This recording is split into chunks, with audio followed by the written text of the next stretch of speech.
Naisip mo na ba kung bakit nagkakalaga ang mga bagay sa kanilang ginagawa? Doon pumapasok ang ekonomiya. Ngunit ano nga ba ang ekonomiya?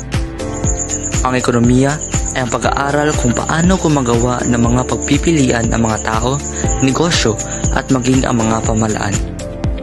Ito ay tungkol sa kung paano natin ginagamit ang mga pagkukunan tulad ng pera, oras at mga materyales upang matugunan ang ating mga pangangailangan at kagustuhan.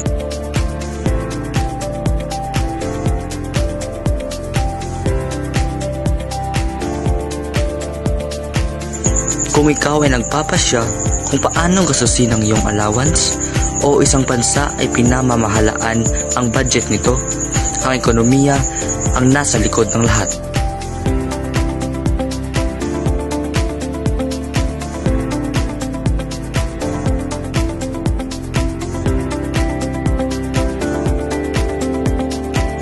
Sabihin nating nasa tindahan ka ng paralan na pumipili sa pagitan ng lapis o merienda.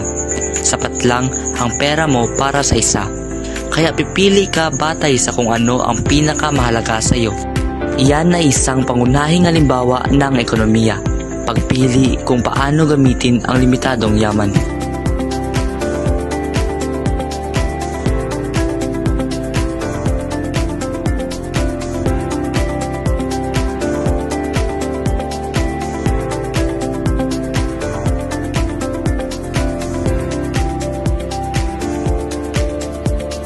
Ang ekonomiya ay hindi lamang tungkol sa pera.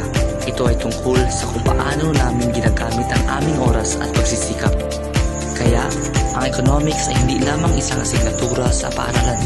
Ito ay isang bagay na humuhubog sa ating pang-araw-araw na buhay. Ang ekonomiya ay nasa lahat ng dako, simula ng pagbibigay pansin kung paano ito nakakaapekto sa iyong buhay at maaaring mabigla ka sa iyong natutunan.